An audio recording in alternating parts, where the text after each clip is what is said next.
Hare Krishna Mataji. Jai Jai Sri Chaitanya Jai Nityananda Jai Advaita Chandra Jaya Gaura Bhakta Vrinda Jai Jai Sri Chaitanya Jai Nityananda Jai Advaita Chandra Jaya Gaura Bhakta Vrinda Jai Jai Sri Chaitanya Jai Nityananda Jai Advaita Chandra Jaya Gaura Bhakta Vrinda Om Ajnanatimirandasya Gyananjana चक्षुरुन्मिलितं येन तस्मै श्रीगुरुवे नमः नमो विष्णुपदाय कृष्णप्रेष्ठाय भूतले श्रीमते जयपताकस्वामिनिति नाम्नि नमः आचार्यपदाय निताय कृपाप्रदायिनि गौरकथाधामधाय नगरग्रान्तारिणि नमो विष्णुपदाय कृष्णप्रेष्ठाय भूतले श्रीमते भक्तिवेदान्त स्वामिनिति नाम्ने नमस्ते सारस्वती गौरवाणी प्रचारणे निर्विशेष शून्यवादी देशतारिणे जय श्री कृष्ण चैतन्य प्रभु नित्यानंदा श्री अद्वैत गदाधर हरे Krishna Krishna Krishna Hare Hare Hare Ram Ram Hare Hare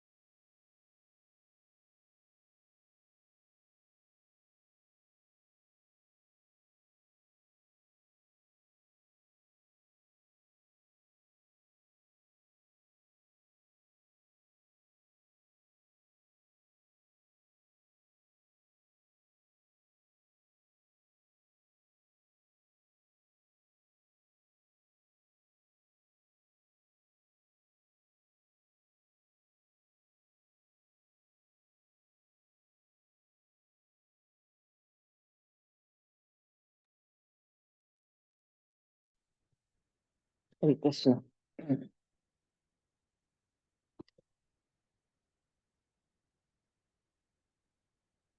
प्रेमैव Shri Chaitanya चरितामृता text 163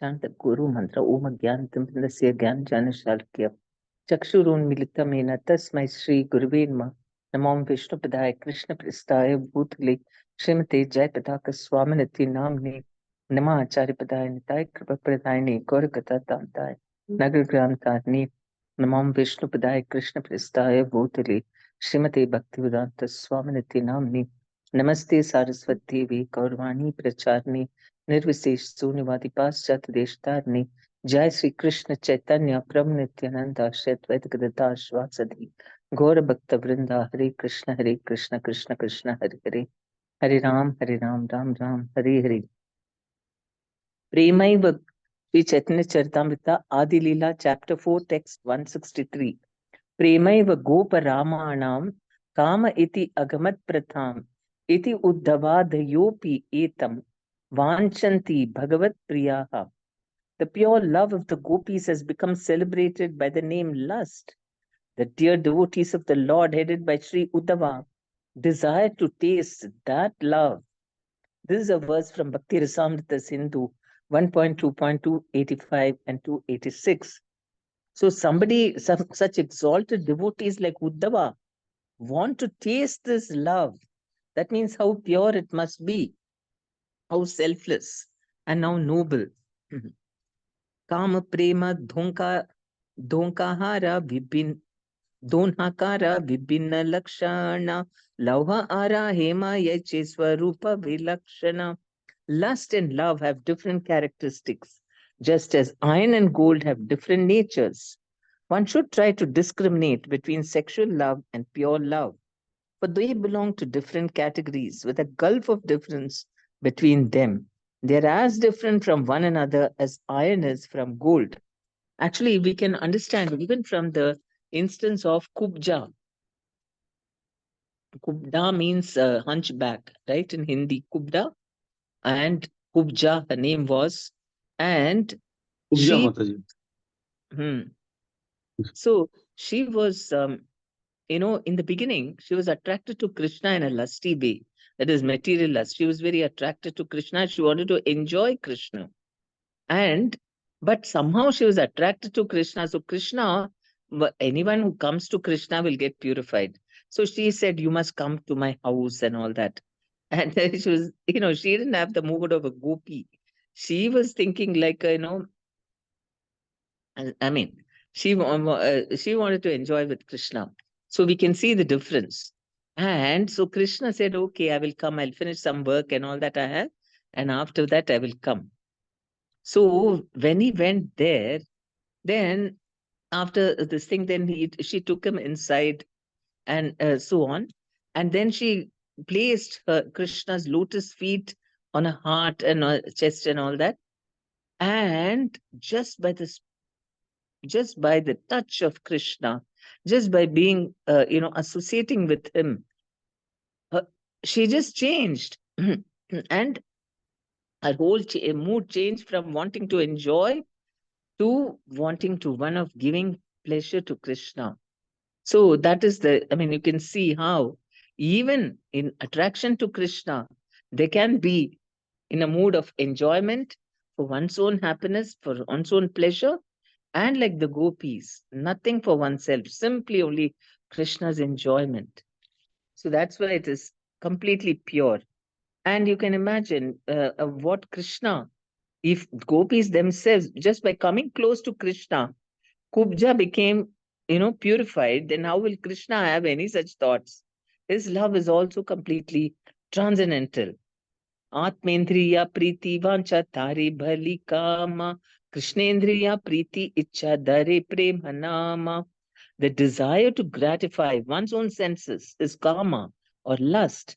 But the desire to please the senses of Lord Krishna is prema, love. The revealed scriptures describe pure love as follows. Sarvata dvamsa rahitam sati api dvamsha karane yad bhava bandhanam you know sa prema parikirtitha. If there is ample reason for the dissolution of a conjugal relationship, and yet such a dissolution does not take place, such a relationship of intimate love is called pure. So even in material world, we see nowadays the love that people have is completely karma. Why? Because it breaks at the slightest disturbance, slightest difficulty, problem, then it breaks. People say, "Okay, you go my way, I go my way." Where was there any love at all? Here it says, if there is ample reason for the dissolution of a conjugal relationship, and yet such a dissolution does not take place, such a relationship of intimate love is called pure. And normally, women were expected to give this kind of pure love. First of all, as mothers, also, they are very selfless. They are take care of the children. They don't take care of themselves at all. And then for men also, men will go do anything. They might get drunk or they might have women. They might do something. Or they may not care for the women so much, wives. And still they serve the husbands. So this is considered her only, this is considered her only tapasya. And that is that is her whole life, in fact. Once she gets married, and then her husband is the one who's taking care of her. He's the connection for her in-laws, everything. She's dependent on the husband. And even if the husband is like this, who doesn't care, she still serves him. That is pure love. That is not possible for every woman to do that, only because of spiritual advancement. And we see in the Srimad Bhagavatam also, what is her name? In the ninth canto, Sukanya. Sukanya, she marries, she's poor thing, she's just a young girl. And then she is, because of, she went with her father was hunting. And she, along with her friends, they were just playing. And at that time, she saw something shining in the ground, something, and she was very curious and she poked. It looked like living thing, at the same time non-living. And and she took a stick and poked it, and blood started coming and she got petrified. And that was actually Javana Muni. Imagine, he was hiding and doing his meditation, but he was watching Sukanya. And then after that, when the father came, he got very angry and he told his father, and no, the father, the king, he realized something was wrong because he himself and all his people who had come for hunting, their stomach suddenly became so upset, full of stomach pain and all that, and they knew something has gone wrong. So they came hurriedly back there, and Chavan Muni was so angry because his eyes had been pierced by his daughter. And so the king said, please, please forgive. Whatever you say, we will do. How can I please you? He said, I want to get married to your daughter. Imagine, he was a 90-year-old sage and he wants to marry Sukanya, who's in her early teenager, something 16, 17. And he wanted to marry her.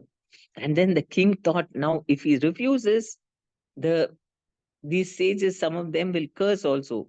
May your kingdom be destroyed, something like that. So he told Sukanya, you better accept now, because otherwise he is going to curse. The whole kingdom will get the curse. So you, as a sacrifice, you get married to him. So she is so spiritually advanced that she agreed to it. It is an unfair proposal. What is this? Okay, she hurt him. For that sake, marriage? And just leave her there and then go away. I mean, he's a 90-year-old man and then marrying, but she agreed. So that love means, and she really served him. He used to be not only old, but crotchety on top of that, irritable, constantly shouting at her. And she accepted that and very patiently, humbly, she served him. And because of that, we have this, there is every cause for that marriage not to work, isn't it? First of all, age difference and this horrible temperament all the time, shouting and screaming and all those things. And then he is supposed to be a Brahmana. And of course, it is Anuloma marriage only. She's a Shatrani, but so totally different in their natures, everything. There is no reason for their marriage to work. And still it was working. That means it is love in a not, not, okay, love towards Krishna, because she was so spiritually advanced. And she thought, okay, I will do if this is what Krishna wants, I will accept it. And so, because of that, otherwise, no other girl can. Ordinary girls can't do such things. Only we have to be spiritually advanced. And that is real love. Real love means, in spite of difficulties, you put up with it. That is love. In a family, normally you see family members, some of them will behave horribly. They'll take advantage of the family members. They'll keep doing whatever they feel like, put the family into trouble. Still, they will stick up to that family member. So that is, in material terms, it's not absolute. Materially, it is only up to a certain extent you can expect all that. Ultimately, everybody is bound by their selfish interests. But still, to a relative degree, we see that in spite of there being reasons to this thing, and among all this, the conjugal relationship, that is what is, people get very, very disturbed. Something is not working. They want to run away. They want to terminate it. All these things. But even if there is reason for it and still it doesn't happen, that is called, thus such intimate love is called pure, because it's on the spiritual platform. It's not based on material conditions. The predominated gopis were bound to Krishna in such pure love. Actually, the soul proper has such love for Krishna only because of our mind. Sometimes the mind comes up with so many things. No, no, if this is not there, then I cannot do devotional service. Who knows? I don't know whether Krishna is really doing for me.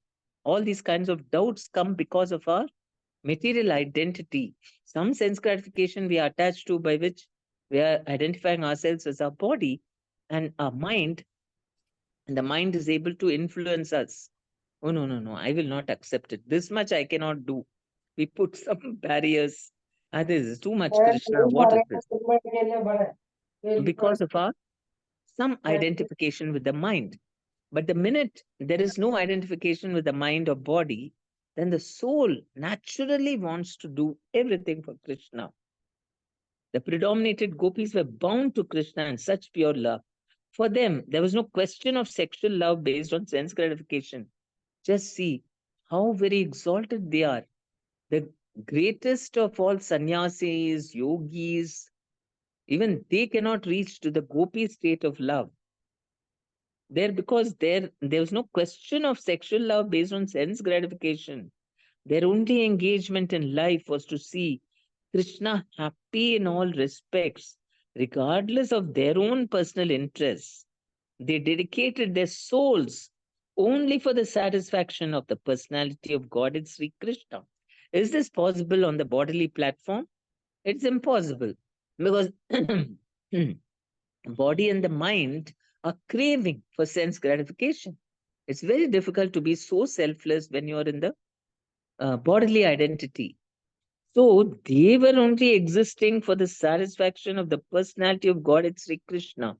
He left them for 100 years, he left them in Vrindavan and went away. And still, they said, we can't forget him. We want to forget him. Because of remembering him, only all problems are coming. We are not able to be normal at all. Nothing we are able to do. Still, we are not able to forget him. And there was not the slightest tinge of sexual love between the gopis and Krishna. So we can understand what a exalted love that is. The author of Sri Chaitanya Charitamrita asserts with authority that sexual love is a matter of personal sense enjoyment. All the regulative principles in the Vedas pertaining to desires for popularity, fatherhood, wealth, and so on are different phases of sense gratification. Acts of sense gratification may be performed under the cover of public welfare, nationalism, religion, altruism, ethical codes, biblical codes, health directives, fruit of action, bashfulness, tolerance, personal comfort, liberation from material bondage, progress, family affection, or fear of social ostracism or legal punishment. But all these categories are different subdivisions of one substance, sense gratification. All such good acts are performed basically for one's own sense gratification, for no one can sacrifice his personal interests while discharging these much advertised moral and religious principles. But above all this is a transcendental stage in which one feels himself to be only an eternal servitor of Krishna, the absolute personality of Godhead. All acts performed in this sense of servitude are called pure love of God because they are performed for the absolute sense gratification of Sri Krishna. However, any act performed for the purpose of enjoying its fruits or results is an act of sense gratification. Such actions are visible sometimes in gross and sometimes in subtle forms. So, even though we are doing service to Krishna, we should test our service on this basis. How much am I doing if for myself, or how much is it for Krishna? And we will know it certainly because we get disturbed, right? If something doesn't happen the way we want, we become discouraged, we become disturbed, and then we start doubting Krishna, and then we get angry with Krishna. So we can understand, oh, yes, Krishna, I want all these things, then only I'm ready to do. I'm still attached to the body and mind. Or am I thinking, whatever results are all yours? I'm simply your instrument. Like Nityananda Prabhu and Haridas Thakura, they were going, Lord Chaitanya instructed them, go door to door and beg people to chant, to worship, Bolo Krishna, Bhajo Krishna, Koro Krishna Shiksha, follow all the instructions. And then when they approached Jagai Madai, you know, Nityananda Prabhu said, it's our duty. These two are drunkards. It seems like an impossible task. But then you see, we have been ordered to do that. And by doing this, we can, if they get the mercy of Lord Chaitanya, then everybody will come to know how great Lord Chaitanya is. Because at that time, no one knew who he was. They just thought he was Nimai Pandit. And so that is why, you know, uh, uh, so anyway, it's our duty to do whatever we've been told. The result is all up to him. Let him take care. So see how detached to the results. The only thought was to satisfy Chaitanya Mahaprabhu, not that they were even attached with the results. Oh, Jagai Madai, I preached to him. He should become a devotee. Nothing like that. They just followed, obeyed instruction. Chaitanya Mahaprabhu will be happy that we followed his instructions. Now, what he wants to do, results, that is for his happiness. Let him do whatever he wants. Why am I bothered? Isn't it? Not why am I bothered? Why am I interested in the result for myself? No, I'm simply an instrument. That is the level of dedication and selflessness when for it to become a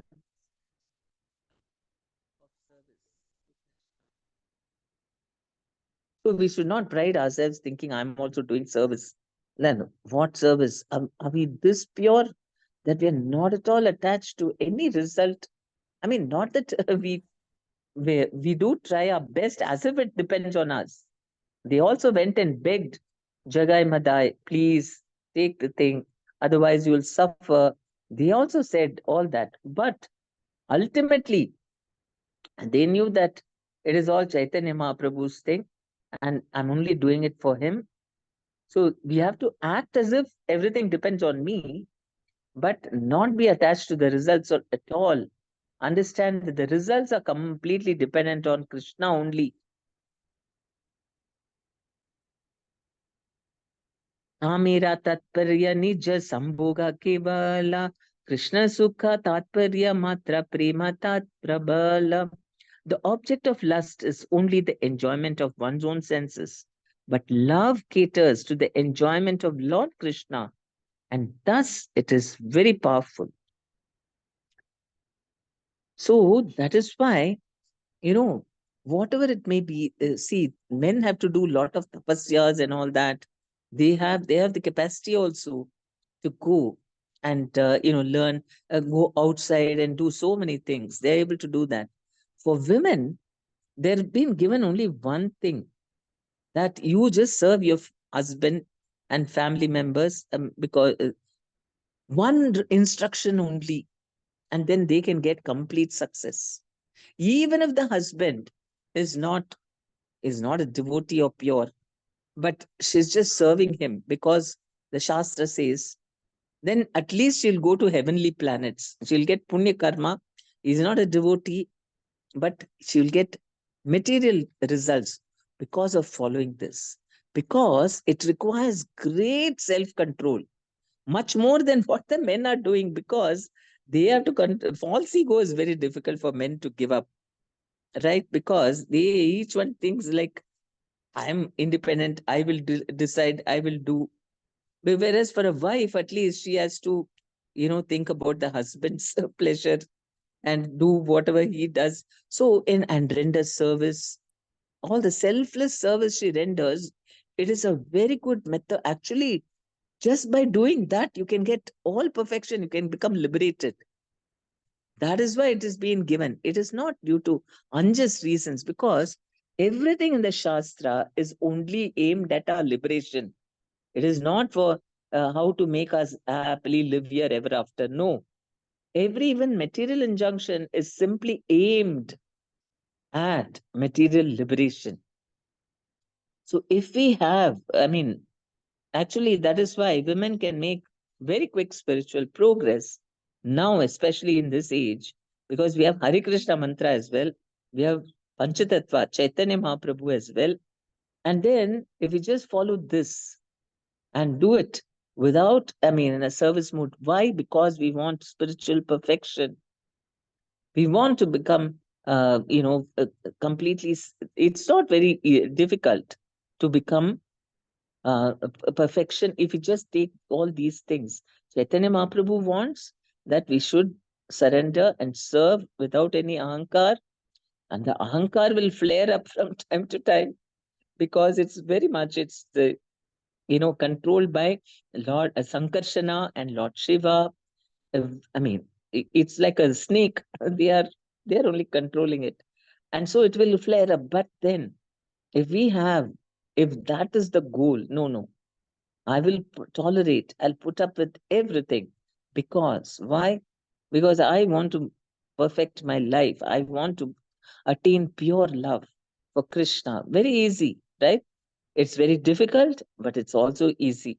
Very difficult because when if people are unreasonable, if people don't behave nicely or whatever, or we may, if they are very nice also, we may become attached to that and think more of sense gratification than service in a detached way. So in both cases, we have to watch out that I'm not going to be attached to what is going to pleasing for me, but rather I'm doing it for the satisfaction of Krishna. Whether they're nice or not nice, whether things are nice or not nice, whether results, whatever it may be, I have to do my duty.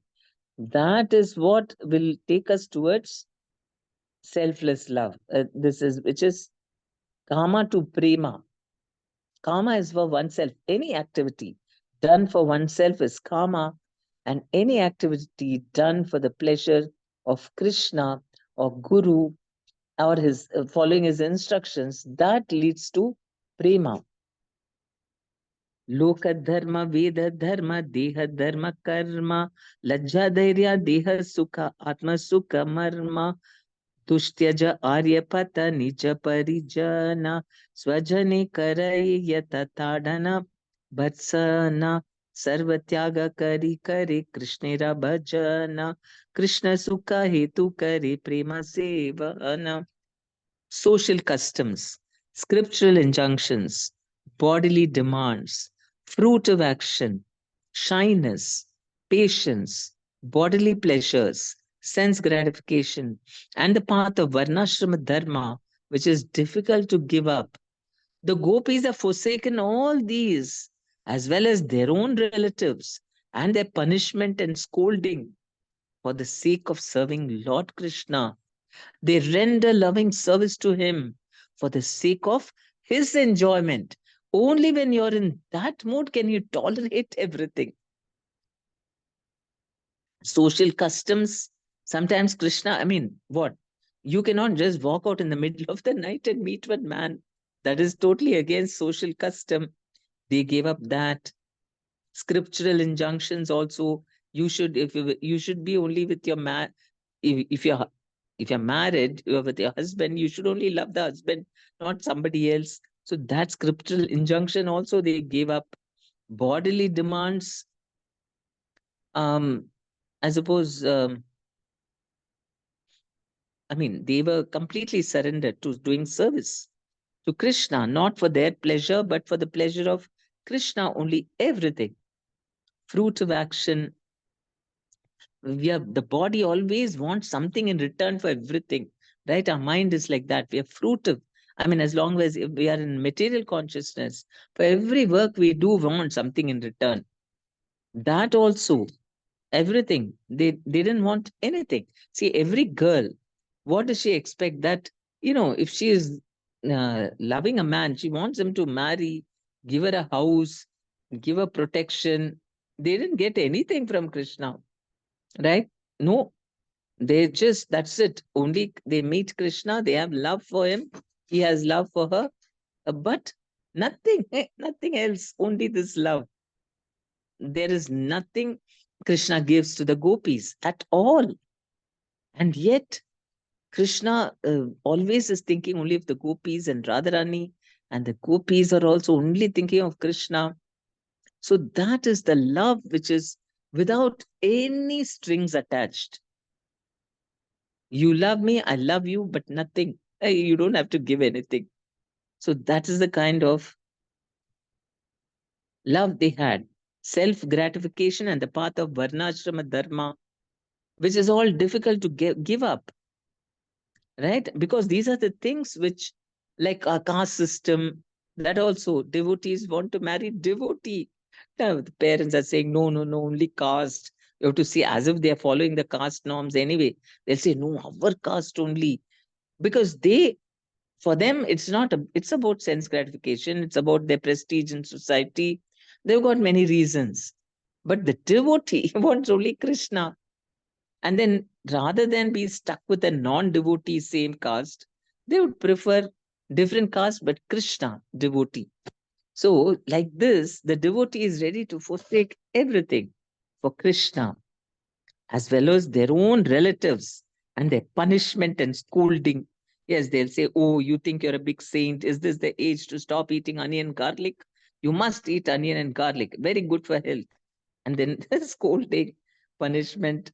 Okay, for the sake of serving Lord Krishna, they render loving service to him for the sake of his enjoyment.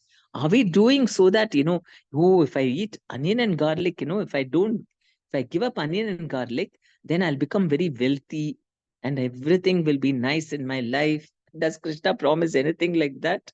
He doesn't promise. There is no four regulative principles. We don't say that I'll follow all this so that I'll become very rich and happy and healthy and everything. There is no written guarantee like that, because that is all material, right? So this is not even fruit of nothing. Simply to get Krishna Prem, we are doing that. Krishna doesn't promise, okay. Other avatars, I mean, in the so many things, they, of course, if you love Krishna, you will be happy. But Vienna, I mean, Krishna doesn't promise. You may get, you may not get. What you'll get is Krishna Prem. Are you ready? If you want me, then you be in the path of pure devotional service. If you want something else other than me also, then that path is not pure devotional service. That is Mishra Bhakti. You are free to do that. But if you want Krishna Prem, if you want go back to Goloka Vrindavan, then you cannot make any demands from Krishna. Anything he can do, there is no guarantee. That's why some devotees get disturbed. Oh, why? I'm a devotee. Why did this happen to that devotee? Why did this happen to me? You cannot question like that. Whatever Krishna does is perfect. Are you ready to accept? That is pure devotional path. And for the sake of Krishna's enjoyment, it may be tough, especially when you are facing something. Oh, Krishna. But then, okay, Krishna, this gives you happiness, so be it. Take it. That is the steps we have to take to go to Goloka Vrindavana. Krishna will not test us more than what we are ready for. He will test. He's very expert. Who can be more expert and intelligent and sensitive than Krishna? He'll put us one step of the other, and we have to climb over it. If we are steeped in the Shastra Gyan, if we are sincerely doing devotional service, then we can definitely pass the test. Because Krishna will give us the strength to pass the test. On our own, we can't. But if we don't, if we think, oh, so many years I've done, yeah, I've chanted so much and I've followed all four regulative principles. Now I want to relax, I want to, or we are not so just chanting 2 rounds here, 8 rounds there, 4 rounds there, like this. If we allow our minds to take over ourselves, then when the test comes, we'll fail. We'll fail and become a non devotee for some time at least. We'll have to go into Maya and maybe we'll miss the bus in this life to go back to Godhead. So that's why we need to be very focused. What is it that I want in life? I want ultimately to go back to Krishna. And meanwhile, I'm not fully uh, prepared for that. I've got a lot of material attachments, but Krishna knows how to treat me. That much say we have to have full confidence, no, in Krishna.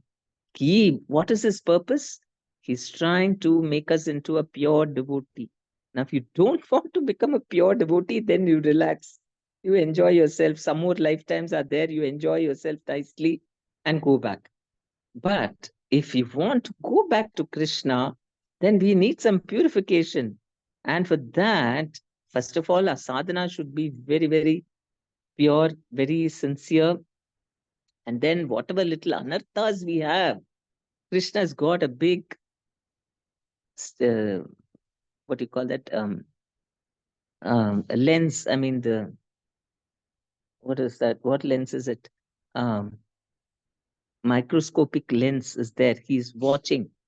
What are all the little finer parts of dust also we may have? He knows how to clean it. Like Chaitanya Mahaprabhu during Gundicha Marjanam, he collected the greatest amount of dust. What we cannot see also he can see. So we have to be ready. Okay, Krishna, do whatever you want. You know best. That is faith.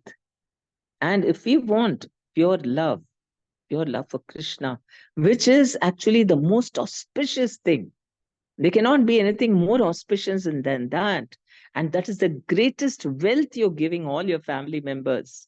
Because not only your immediate family members, 7 generations before, 7 generations after, I don't know, it keeps extending, goes up to 21. Anyway, whoever comes or even slightly connected with you will be blessed. So it is a most auspicious thing to aspire for. Don't think that, oh, my life will be, I want to be a little happy in this material world and then later go back to Godhead.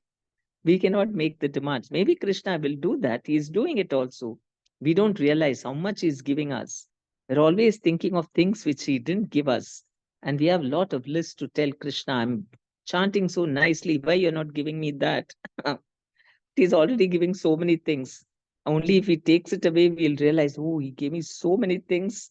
I wasn't even aware of it. So that is why we need to take complete shelter of Krishna and only aspire for pure love. Because that pure love, even in the beginning, if it seems difficult, oh, Krishna, what all you're touching, all my pet things. But then he's going to give something much, much better. And ultimately, it's the most auspicious for us as well as all the family members and everyone else who are dear to you. It is most auspicious. Iha ke kahiye Krishne dhrida anuraga swacha dauta vastreya chenahi kona daga. That is called firm attachment to Lord Krishna. It is spotlessly pure, like a clean cloth that has no stain. Purport. The author of Sri Chaitanya Charitamrita advises everyone to give up all engagements of sense gratification and, like the gopis, dovetail oneself entirely with the will of the Supreme Lord. That is the ultimate instruction of Krishna in Bhagavad Gita. We should be prepared to do anything and everything to please the Lord, even at the risk of violating the Vedic principles or ethical laws. Now, Yudhishthir Maharaj himself was tested, tell lies. And Yudhishthir Maharaj didn't want to tell lies, so he failed. Right? Anything and everything to please Lord, even at the risk of violating the Vedic principles or ethical laws. Should not be misunderstood. You should not just, sometimes devotees think like that. Now, I'm a Krishna devotee. I don't need to follow all these material laws. So they will not follow anything what other people have to follow. I'm a devotee. I'll only follow Krishna's laws. No, we have to follow all the laws only when Krishna wants something particular. At that time, we can give up that material law for the sake of satisfying Krishna. From the beginning, you cannot think I'm a devotee. I won't follow all these things, rules, regulations, and all that. I don't need to serve anyone. I'm already serving Krishna. No, not that. It is only in an extreme case, like Yudhishthira Maharaj was always truthful and he was known for it. Krishna was very happy that he's a very truthful, honest devotee. But he was tested. If Krishna tells you to tell a lie, so-called lie, then you should be ready to do it, which Arjuna did. Whatever Krishna wanted, Arjuna would do it. So that is why he is considered the best of the Pandavas. He was so dear to Krishna. So that is what only in cases of emergencies, I mean, special instances where Krishna may say something contrary to the correct thing. And we should not judge. Why is Krishna saying like this? And so on. Whatever he says must be perfect. We have to train our mind constantly meditating. Every day instances. What? Why is this happening? Why would Krishna make it happen like this? Instead of losing faith in Krishna, we should try to find out What is the instruction Krishna is giving through this? It is for our purification. That is the standard of love of Godhead. Such activities in pure love of Godhead are as spotless as white linen that has been completely washed. Srila Bhaktivinoda Thakura warns us in this connection that we should not mistakenly think that the idea of giving up everything implies the renunciation of duties necessary in relation to the body and the mind. So that is what people think sannyasi means: stop all your duties, stop all your responsibilities.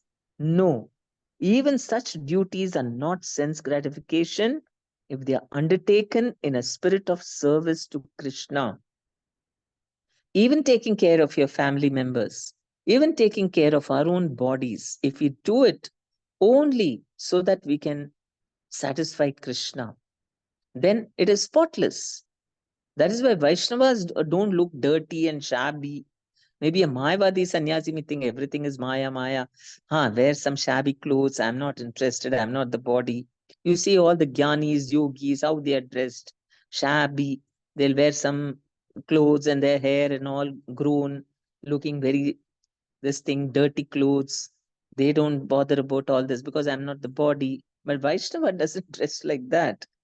Vaishnava always, they take very good care because they know this body may not be mine, but it belongs to Krishna. So I have to take care. If it is not my property, I should take care even better. Right? Suppose somebody entrusts their house to you, please take care of my house. Actually, we should be even more careful with their house. It's not mine, so I have to take care. Our own house, we might relax a bit. But if you are interested with somebody else's property, you have to be even more careful. So this body, our body is meant for serving Krishna. And so we have to take care of it in that mood. We can do or take care of our families. Well, children also, Krishna. Because you see how Prabhupada, he took it up. He got married, he had children, and he really took it as his duty that as a for pleasing Krishna. Otherwise, why would it be that, okay, he married and after that only he met Bhaktisiddhanta Saraswati Thakura. And he, in the first instant, even before he could see his face properly, he told him, go and preach in the West. So then he thought, how can I do that now? I've got my wife and I've got my children. First child was, or second child, I don't know, one, just very young, and my parents to look after, a father to look after. I can't just abandon them and go off, for preaching. So he was doing whatever preaching he could as a grasta. So and then even at the age of 60, no, 70, when he, no, when did he take sannyas? At the age of, I think, 65 or something. And at that time, his guru had to come 3 times to tell him, come on, leave, take sannyas, you have to go. Because why? Not that he was attached materially, but he was thinking, oh, this Krishna has given me duty. I have to take care. My children are all not settled. How can I go now? He was thinking like that. And so he was taking his time, but then Krishna made a arrangement so that he had to go. His wife behaved so abominably that he had to leave. That is another thing. But even after becoming a guru, sometimes he would disclose to his close disciples, I was not a proper, I don't know. I feel I didn't do my duty fully for my family. You would feel like that. No connection with them. He was a perfect sannyasi. He never talked to his wife or children. Only children, if they were ready to come and serve, he gave one of his sons, in charge of selling books and maintaining something. He did that. But he was not materially attached, but he took his service so seriously for the sake of Krishna that he felt, such a wife wouldn't understand his mood at all, and she wanted sense gratification. Children also didn't follow his instructions. Still, he felt very responsible for them, and he felt, oh, I should have done better. That is the so he did all that for pleasing Krishna. So we can know that. I mean, I don't know, but the family didn't realize what to do. They are materialistic people. They imagine that wife, and of course, she had attachment for Prabhupada. I mean, she stayed with him and she was very loyal to him. She took care of him and she took care of the children and the in laws, everything she did. So she must have definitely had, but she also wanted sense gratification, easy life, money, all these sort of things. So that's why she couldn't understand him properly. The greatness, the she could have enjoyed such wonderful love for him. That only would be enough. Even this amount of dedication to Prabhupada made her think of Krishna at the time of death. She would have definitely gone back to God in Prabhupada's wife. The seat must be there already. But still, I mean, but she could have become much more elevated, faster, if she had just loved Prabhupada and simply followed him. Then Prabhupada need not have taken sannyas also. He was not planning to take sannyas or anything. He didn't want to also. He only because there was no support from the family. So he had to do that. The what to do? Most of these great saints, wives are like that. Ramanujacharya also, such an exalted person. And he was very nice and kind. He was taking care of his wife very nicely. But she didn't understand. She was also a little materialistic in the sense she's a Brahmana, but Brahmani, but she was attached to a caste. And she couldn't see eye to eye with Ramanujacharya bringing all other exalted Vaishnavas of lower caste into their house and treating them with great respect. So she used to insult them. And when Ramanujacharya came to know of her behavior by which she hurt exalted Vaishnavas, that is when he decided enough is enough. Now I'm not responsible for her. 3 times he waited. Third time, he tricked her. He sent somebody to tell her that, your brother is getting married, your parents want you. So immediately she was so excited. She just wrote a letter to Ramanujacharya, I'm going because they want me to come immediately. And she left and finished. When she came back, Ramanujacharya was already a sannyasi. He immediately took sannyas. So why all that? Only because not understanding what is spiritual love. Prabhupada was ready. He did everything. He did business. He took care of his children.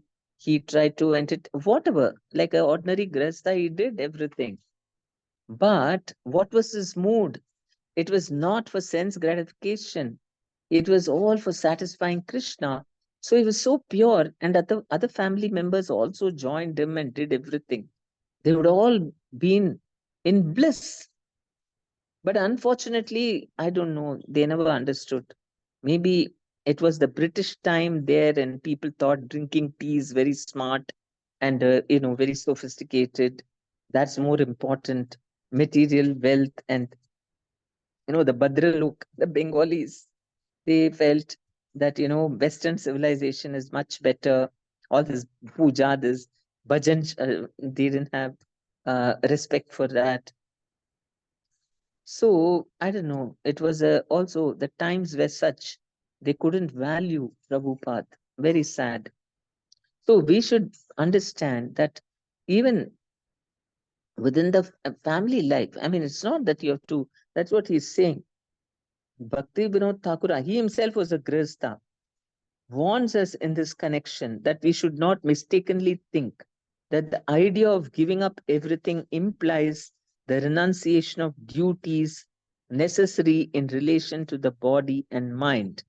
Even such duties are not sense gratification if they are undertaken in a spirit of service to Krishna. Because sometimes, in the Bhakti Vriksha, especially in Russia and all that, the husbands used to complain. Ever since my wife became Krishna conscious, she is not cooking at home. She's always running to the temple, and there she's cooking, but not in the house. She doesn't want to take care of anything because she says, now I'm more interested in doing seva and preaching. Hmm. So that is not correct. We may think, no, now I've become a gopi, but the gopis They're also serving their husbands and all that. When Krishna played the flute, they were doing all their household work. But because Krishna was calling them, that is when they left it and ran. Otherwise, they were doing all the duties. So we should not mistakenly think being Krishna conscious gives us a kind of, you know, um, a platform or a facility to neglect our work. No, we have to do everything in the mood of serving, giving pleasure to Krishna. That means even if things are difficult, even if nobody appreciates us, still we do because of wanting to satisfy Krishna. And ultimately, everything will turn out well if we have that approach in our mind. First of all, we'll come out of this material, uh, this thing, attachment, so much material identification with our body and mind. So much. It's such a deep rooted thing. If not body, at least the mind, we become attached. And by going according to whatever Krishna has kept, whatever circumstance, situation he has given, and by following that and happily doing devotional service, everything will turn out well. There's no doubt. Sometimes doubts will come in the mind, but we have to know on the basis of Shastra, on the basis of Sadhu, on the basis of Guru, that no, Krishna is absolute truth. And if I do devotional service, everything will turn out well. And all my work also, material work, for the sake of pleasing Krishna, then everything will turn out right. There is no doubt about that. Hare Krishna. Any questions, comments?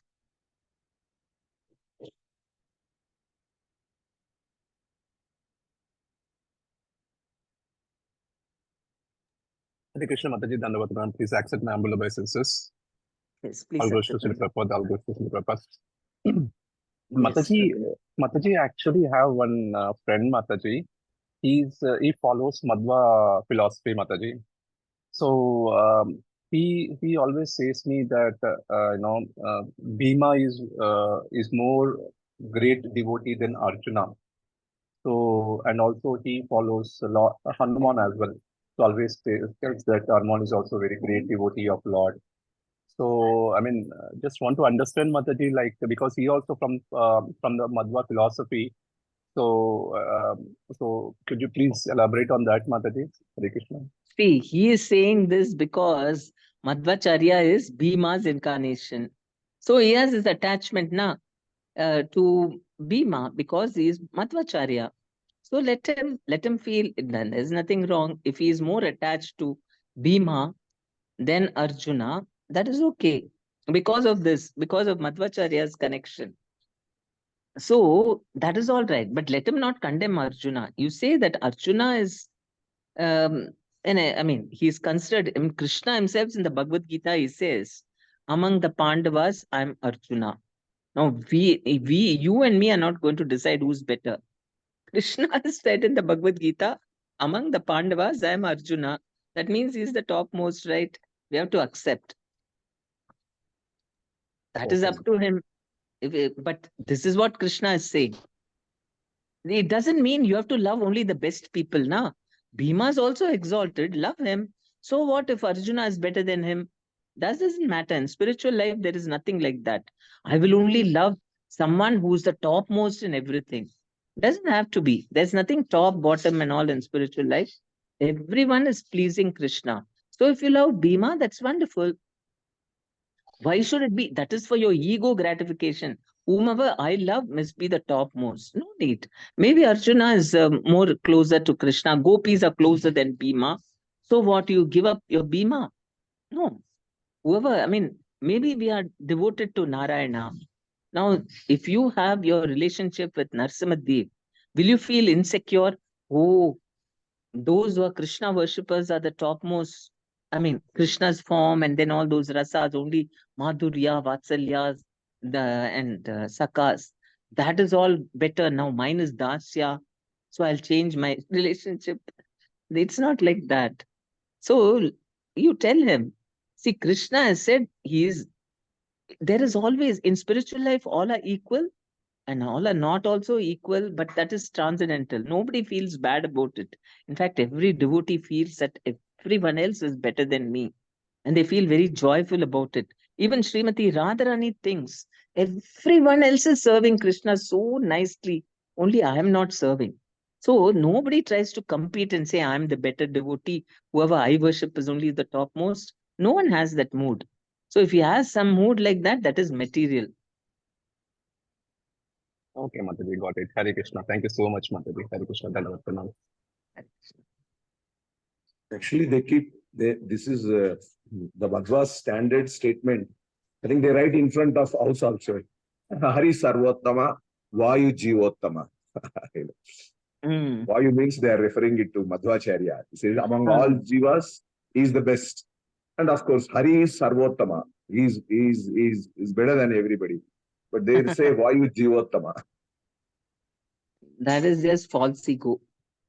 Okay, you can always see, you can always think that your guru is the best. That is all right. We also feel, now my guru is the best, but I don't try to, I mean, compare him with others and put others down. For me, he is the best. Maybe someone is more, somebody might come and say, hey, this person is even greater than your guru. You know what? He has done much more. Very good. Let him do. I'm But for me, he is my best. Okay. I might, that's okay. How can you say that's what Guru Maharaj, Prabhupada told Guru Maharaj, yeah, when he said, Guru Maharaj humbly said that, I'm the worst person or most fallen. Prabhupada said, you're not the most of anything. So nobody is most of anything.